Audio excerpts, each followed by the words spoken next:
Hello and welcome to this week's episode of Raising Healthy Mothers. Today I am answering your questions. So this is an Ask Me Anything episode. That means that any questions that I have been getting in from clients or into the podcast directly, I am answering them here. And I love these kind of episodes because they're just such a great way to know exactly what questions you have and answer them succinctly, hopefully.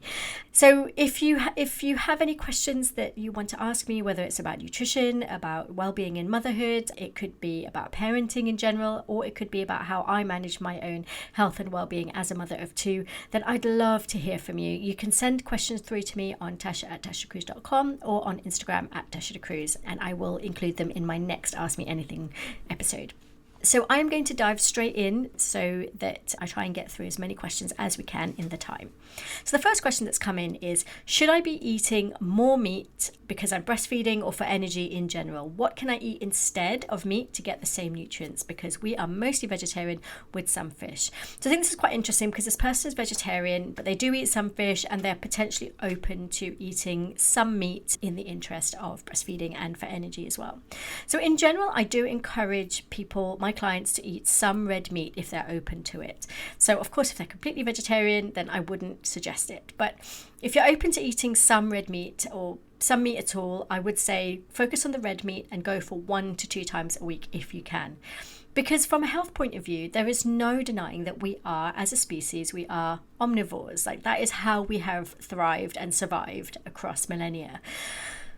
I know that this is controversial to say, so I'm not going to get into that kind of plant-based sort of debate, and I do know that there are concerns about the environmental impact of meat, and I do think there are ways to manage that and to kind of choose meat that is potentially less impactful, but that is another discussion to have. I do say quality is important though. So I'd rather that you eat meat less often but go for the higher quality meat, and also choosing the sort of slow cook cuts of meat is also a good idea because that just means that, well, they're more nutrient dense for a starting point. That's where you can eat a lot less of it to get what you want from your meat in the first place. I'm not dogmatic, as I said. I do know that some clients have very strong preferences against eating meat or eating particular types of meat, and I have in the past supported vegan clients, although I no longer do that because I think it is very difficult to optimize a purely vegan diet as human beings. And I have colleagues who do work with vegans brilliantly, so I might as well pass it on to the experts when I do get a client inquiry about vegans. But anyway, back to the question at hand. It is true that some people do better on more or less meat, and it is a bit trial or error to see what actually is going to suit you. But one of the reasons why eating meat is so helpful for energy and when you're breastfeeding is that it contains iron. And iron is really important in energy production. And it also provides protection against cell damage and helps in breaking down toxins in the liver. So it is a very important nutrient that is best absorbed from meat, and in particular the red meat. So symptoms of low iron linked to its role of carrying oxygen in the blood. So where you get symptoms of fatigue and low energy, it's because you're literally not getting enough. You don't have enough iron that is helping to bring that oxygen in the red blood cells to around your body. So iron is not actually very easily absorbed. It is best absorbed from animal sources, and that's why we always say that meat is the best source of iron. And it's only absorbed in the upper part of the small intestine as the food exits the stomach after it has been digested. So if there isn't any dysfunction in the digestive system further up, or your digestive system's just not working very well, then that absorption of the iron is going to be compromised. So for example, if you don't chew enough, and most people don't, most of us just kind of put the food in our mouth, chew 5 or 6 times and then swallow. Ideally, you are chewing about 30 times, or as long as it takes for your food to become so liquid that you essentially drink it. That's how much you should be chewing. And I know most of us don't. I know I don't always chew enough, and most of my clients don't as well. But that is going to be compromise your ability to absorb the iron from your food, because if you haven't chewed it enough, then it's not going to be broken down enough before it gets to the stomach for the stomach to then digest it even more and take the iron out so that it can be absorbed by the as it exits the stomach. So that is why it is very, when I see signs of low iron in clients, especially if they're meat eaters, then I immediately will think about digestion and how much they're chewing, and also things like low stomach acid, because low stomach acid also has an impact there, because if you don't have enough stomach acid, then you are not digesting your food well enough in the stomach, and that is going to also cause low absorption of iron. When it comes to choosing your meat, the darker your meat, the higher the quantity of iron in there. So that's things like red meat, chicken thighs, chicken drumstick is always going to have more iron in compared to breast meat for chicken. And then similarly, animal sources of protein contain the complete source of all the different components that make up protein. That's something that we call amino acids. So there's lots of different amino acids which make up a protein. And there are some amino acids that we consider essential, which means that we have to eat them. And that, is more complete when we eat meat. So that's chicken, fish, eggs, or beef or pork. They contain what we call the complete protein, all the amino acids, the essential amino acids that we need to eat. So it is a denser source of protein, which means you need to eat less of it, less meat, to get the quantity of protein that you need. Now, there are, of course, plant sources of iron and protein as well. So plant sources of iron are things like green leafy vegetables, legumes, seeds like pumpkin seeds. So you can improve the absorption of iron from plant sources by taking them with a source of vitamin C. You can soak or sprout the grains, pulses, and nuts and seeds, and that improves the absorption of the iron and the minerals generally in that plant source. But who has the time for that if you're a mum, right? And another top tip when it comes to eating plant sources of iron in particular is to avoid drinking tea, coffee, or cocoa, because the caffeine and the tannins in there blocks the absorption of iron and other minerals from food as well. So just to make sure that when you are eating your meals, to not drink any tea or coffee with it. So there are, again, plant sources of protein that do have a balance of the amino acids. So that's soybeans, tempeh, and tofu. Try and aim for the minimally processed versions. Some pseudo grains like quinoa, amaranth, and buckwheat are good sources of plant-based protein.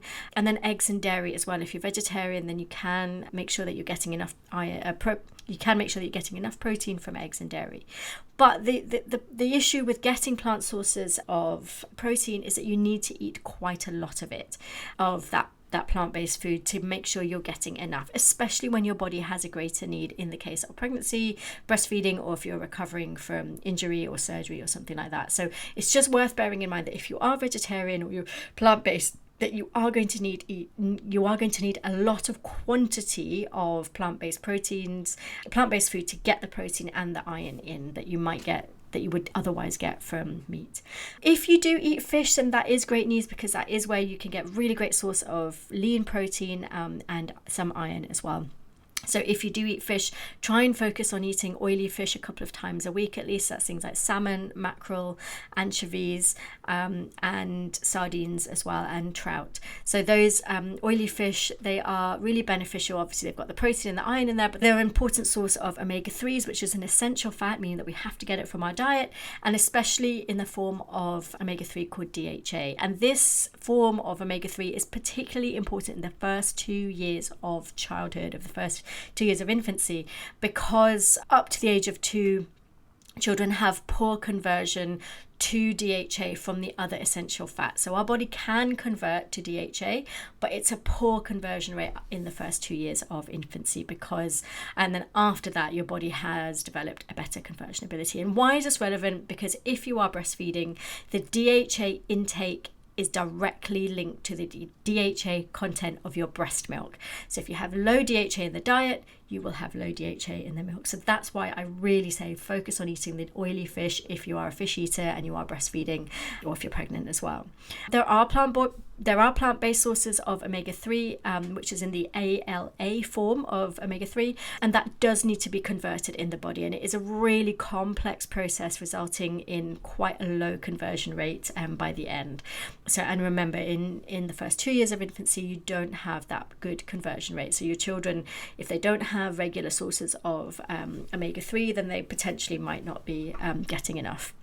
And low omega-3 also impacts maternal mental health. And this is important because if you struggle with anything like anxiety or depression, brain fog, memory, decision making, that can really affect your day-to-day functioning as a mother, right? And that could potentially come back to low omega-3 in the diet.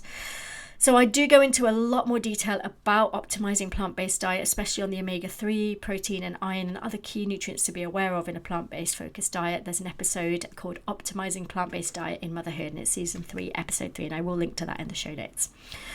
So the second question then was kind of similar because it's about breastfeeding. So the question is, how do I get enough calories in without just eating loads and loads of sugar? So I totally hear this. When you're breastfeeding, especially in the first few months, you are hungry constantly, and it is, that sort of double whammy of you're hungry all the time and you don't have time to get the snacks together other than what you can just grab and open in a packet. So I totally empathize and sympathize with how difficult it can be. So my top tips really when it comes to making sure that you're eating enough calories and snacking and so on is to make sure that you focus on protein and fat. That is in your meals and in your snacks, because these two nutrients help keep your energy levels steady. They are more nutrient dense compared to refined carbs, which means that you need to eat less of it to get more of the nutrients in there. I am a big fan of smoothies, especially in early motherhood, because you can add loads and loads of stuff in there, especially high calorie food, to keep you going, and you can drink it with one hand. You can prep it in advance, keep smoothie bags in the freezer, and then you can dump it in a blender, or you can get someone to dump it in a blender for you with some water. So I am a big fan of smoothies in motherhood. So you can add things like avocado, coconut milk, banana, peanut butter, a good quality protein powder. Making it kind of adding all these sort of high fat, high protein food is really going to help keep you full for longer, so you don't kind of reach for those sugary snacks. I do have a freebie, the smoothie ebook. So if you want a bit more guidance on smoothies, especially in kind of early motherhood when you're breastfeeding, then you can head over to my website and go to tashadecruz.com/everything, but I will also link to that in the show notes. Another thing then, in your meals sort of day to day, you can add avocado, for example, making sure that you always have avocado on your plate. Have eggs, so you omelets for breakfast. You can snack on an egg dipped in mayonnaise, for example. Dips are a really great way to kind of add in those calories, so things like hummus, guacamole, cream cheese, just to kind of, again, get that fat and protein in there, up those calories, keep you fuller for longer. Be really abundant with nuts and seeds in your food, so again, adding it to your porridge, to granola. And you can also make up a big jar of trail mix using that contains roasted nuts, seeds, chocolate, again, just to kind of snack on throughout the day as you breastfeed. Other things that you can add to your meals to help kind of satisfy that sweet tooth, but also keep you fuller for longer because they're nutrient dense, and things like sweet potato. Drizzling your meals with lots of olive oil. So for example, if you make a stew, add some butter or olive oil at the end, toss your pasta or spaghetti in olive oil, add olive oil to hummus. I mean, basically just add olive oil to everything. It makes everything taste amazing. And again, when we're looking purely at the calorie point of view, adding cheese and butter to veg, to mashed potato, just get that fat and protein in. Snacking on olives, or as I mentioned, nuts or trail mix, again, getting that fat and protein in, making sure that's going to keep you fuller for longer rather than reaching for those sugary snacks.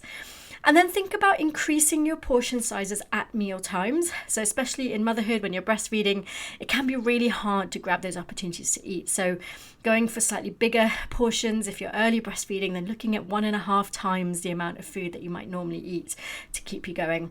Or alternatively, you can just aim for 5 smaller meals across the day.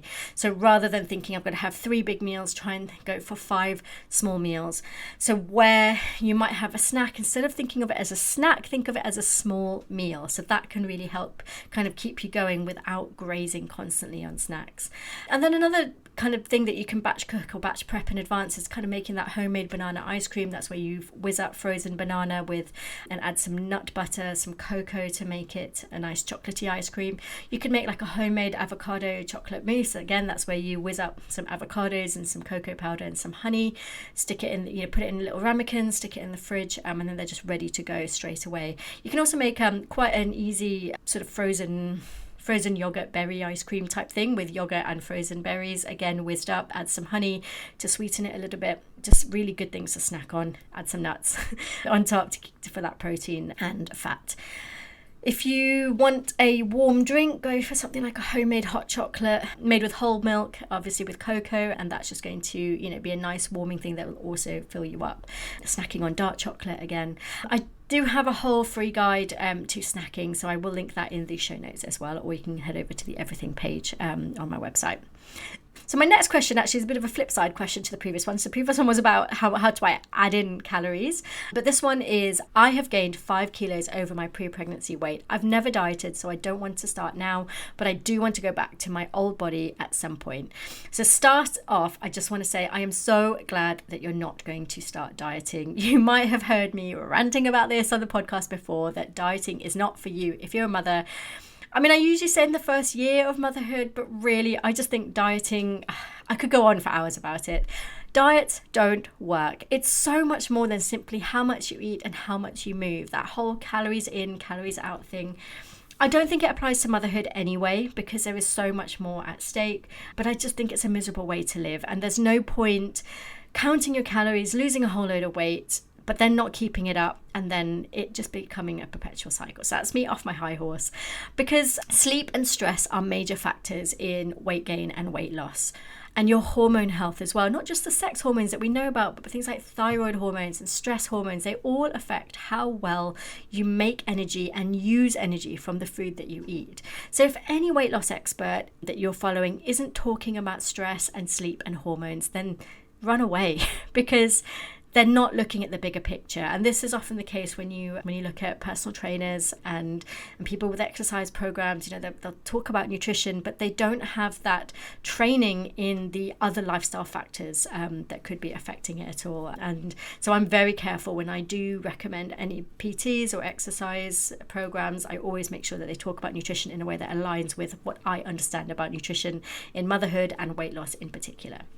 So my basic guidelines really when it comes to weight loss is to look at sleep, make sure it's dialed in. If you're still being woken up throughout the night by baby, by toddler, by preschooler, then I'm not saying, you don't have a hope to lose weight, but I'm just saying be aware that that is going to be a factor in there. And if you start thinking about dieting or counting calories or cutting out food, that is going to just add to that stress. But what you can do is look at addressing any excessive stress and building up your stress resilience. So that is looking at how tools that you can add to make sure that when you do face stress, that you react to it in a way that is beneficial to your ability to cope with it, rather than getting angry, easily triggered, all of those things that can cause stress to sort of get out of hand. Basically, look at getting whatever support that you can if you are coping with a baby, and especially if you have a second child as well. It is a lot to parent 2 children. From a food point of view, again, I would actually say, rather than looking at counting your calories, focus on fat and protein in all your meals and all your snacks, because these are going to keep your energy level steady and avoid that sugar crash that you can get from refined carbohydrates. So all these suggestions that I made in in answer to the previous question really apply here as well. Eat the rainbow, so look at the colour and variety of vegetables that you're eating across the week. Again, this is where smoothies can come in, because you can just add loads of different vegetables in there and make it different colours as well. And I would say at least try to get 3 to 5 different colours or varieties of vegetables across the day. So that's really going to help with getting enough fibre that is going to feed your microbiome, the bacteria in your gut, and that is another factor in weight loss as well. And then look at getting 30 to 50 different plant foods across a week.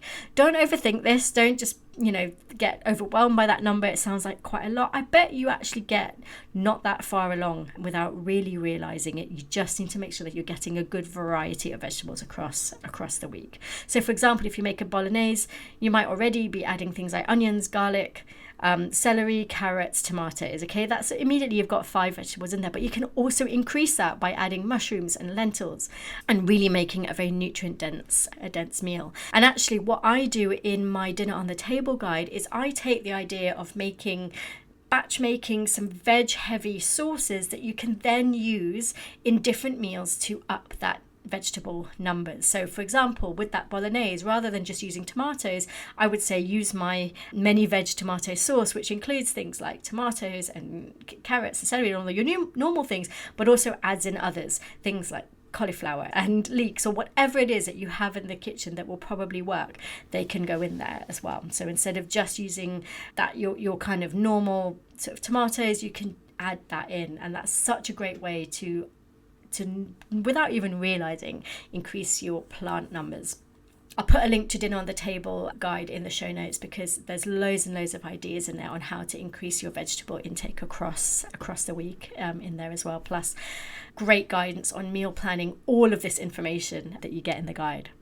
So other questions that I might ask a client when we're working on things like weight loss is, how do you eat? Do you eat at the table? Do you watch TV, or are there screens involved? How quickly are you eating? How much do you chew? I talked about the importance of chewing right at the start of this episode when I talked about iron, so this is really key here. And then how well are you digesting? So really interrogating those digestive symptoms and just making sure that it is optimal so that the food that they're getting is actually doing the good stuff for their body. So I have loads of episodes on weight loss and so on. So in most recently, episode 13.2, I go through it. It's called 8 Ways to Get Healthy in 2025. And I talk about all these different aspects that I've just covered here, but in a lot more detail. So we know why it's important to do all of these things and how they can help with things like weight loss. I mean, I don't like talking about weight loss because I think we fixate too much of it in motherhood. There's too much pressure in society to snap back into shape and to go back to a pre-pregnancy weight. And your body changes when you become pregnant. It literally changes. Your bones change, your joints change, your whole body structure changes. So you are going to look different than you did before you had baby. Like, it's absolutely inevitable. I've done a couple of episodes talking a lot more detail about weight loss after pregnancy. Season 5, episode 3, I've got one called When Can I Lose Weight After Having a Baby? And I think I've got a couple more as well. So I'll link those in the show notes so you can follow those up and keep listening on those. I think I've got time for another 1 or 2 questions. They might be quite quick fire ones. So the next question I have here is, my 1-year-old seems to hate the texture of meat, so rarely eats it unless I disguise it with other food or I puree it. So I just want to caveat here that I am not a child nutritionist expert. I don't, it's not my specialty to work with children, but obviously I have children of my own, and I do often talk to clients about their children's food as well. So I guess what I would say is try building it up slowly. So if they don't like meat and you really feel that you want to offer this to them, again, potentially because of those iron benefits or the protein that I all talked about at the start of this episode.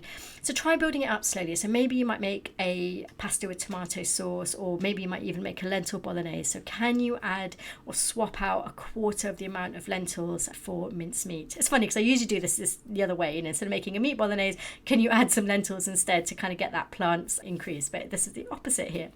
So just slowly increase the quantities over time. You might look at changing the texture. So instead of just using mincemeat, you might use slightly chunkier bits of meat. You might use leftovers, for example, chopped up really small. Try offering a variety of meat and flavors. So you might try lamb and beef, duck, chicken. They all have slightly different flavors.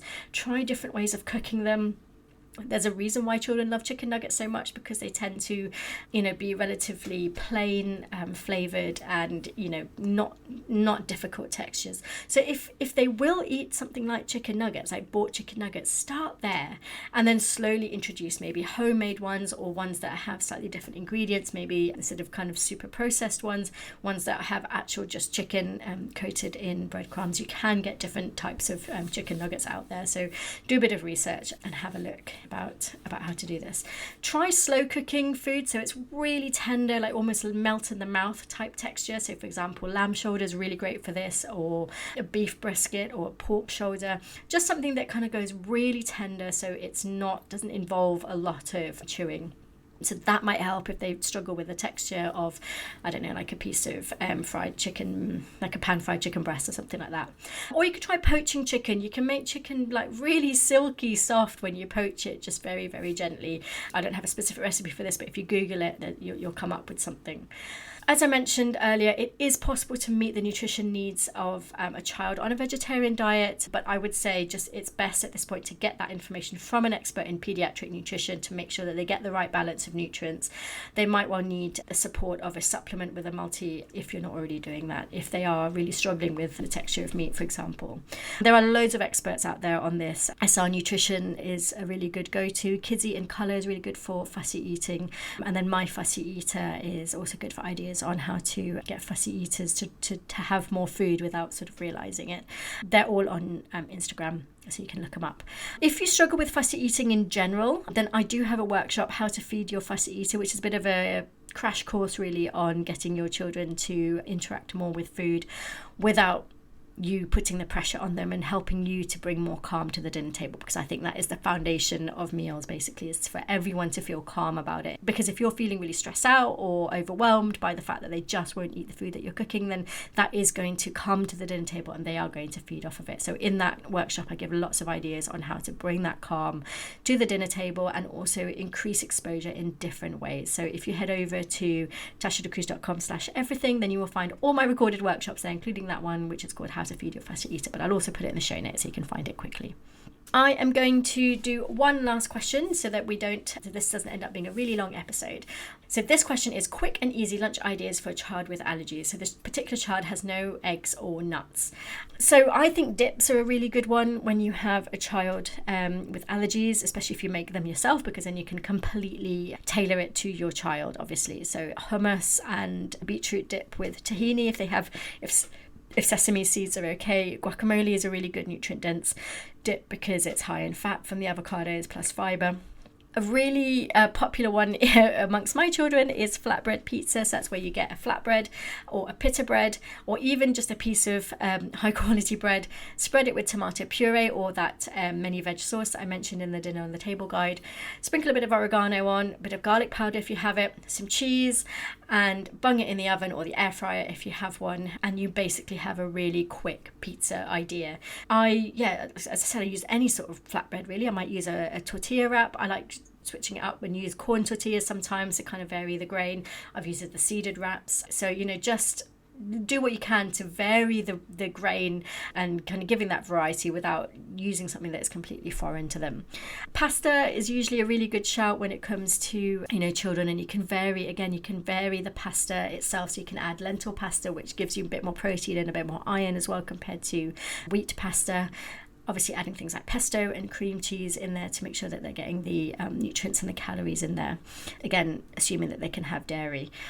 Noodles, similar to pasta, I think that's such an easy thing, such a great thing to have in your store cupboard and in your fridge if you have the kind of ready cooked ones. I often buy the high protein lentil noodles, which you can get in quite a lot of supermarkets, I've noticed these days. I do my shopping on Ocado. And then you add some stir fry veg and some meat strips and you can add some soy sauce and sesame oil just to keep it really simple. My children also really like soups. They like, my personal fussy eater has recently discovered that he likes soup, but only if they're clear soup. So I quite often will make like a little Asian gingery broth to go alongside noodles, and he can choose whether he wants to have it in soup form or the noodles on the side and the soup alongside it. Picky plates are such a good thing for lunches. They're quick to make. You just kind of get a few things and put them on I like to use a divided plate just for ease, really, to kind of keep things all separate. But that would be something where you might include a sandwich and a wrap with cheese or hummus, cream cheese again if dairy is okay, veg sticks on the side, a dip that I mentioned, some fruit, some yogurt, maybe a couple of lentil crisps or something that will just varying the textures and varying what you put on there on the picky plates will really help as well.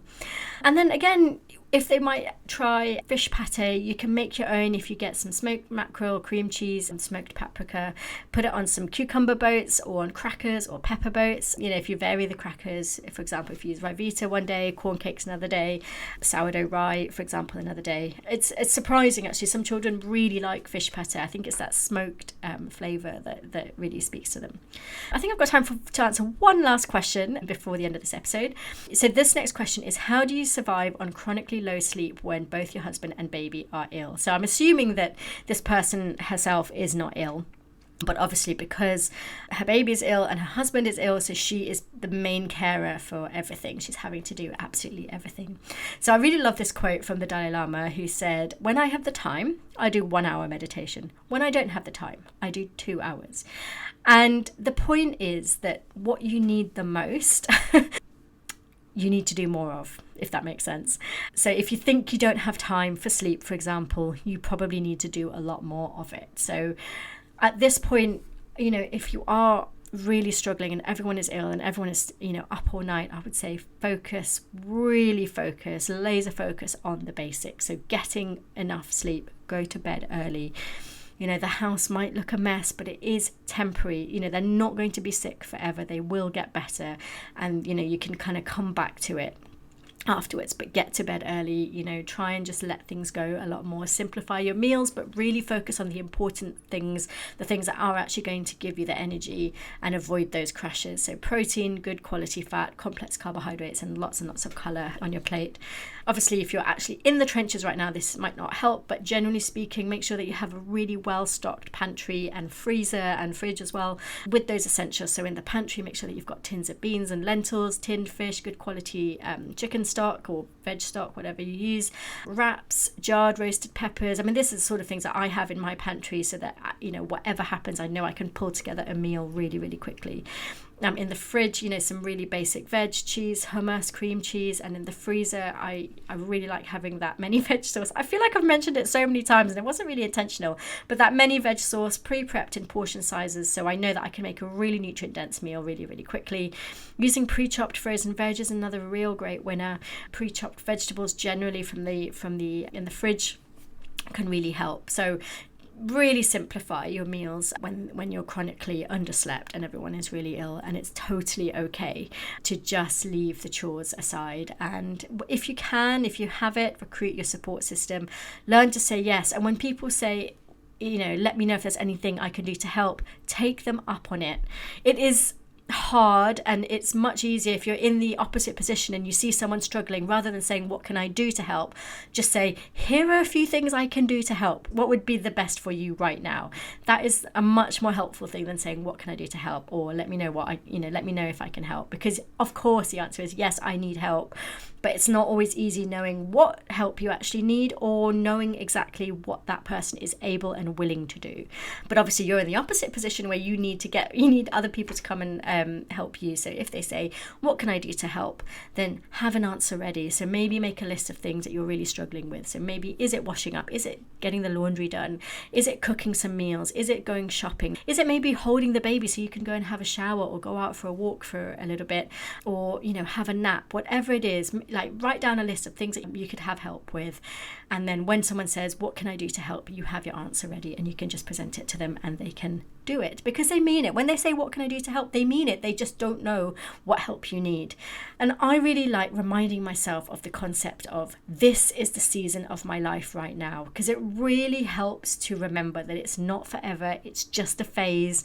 If they're sick, it might be days or weeks and things will get better again. Or if it's a phase of poor sleep or fussiness or whatever it is a phase, and it might last for years, but it will pass. And I really like reminding myself about this concept of, this is the season of my life right now, because it helps me to work out what's important, prioritize those things, and then really simplify. Because right now, if I'm not getting very much sleep, then there are lots of things I'm putting pressure on myself to do that I don't really need to, and I can let go, because this is the season of my life right now. Well, I think that is a really good note to end on. I hope this has been useful. If you have any questions at all that you would like my help on, then please send them through. You can do it by email on tasha@tashadecruz.com, or on Instagram, I am @tashadecruz. I would love to hear from you, and I will love to do more of these Ask Me Anything series, because I find them really fun to do. I love answering questions. I love kind of helping tease out the solutions that are going to work for you in your season of life. But that's it for now, and I look forward to seeing you for the next episode of Raising Healthier Mothers. Bye for now.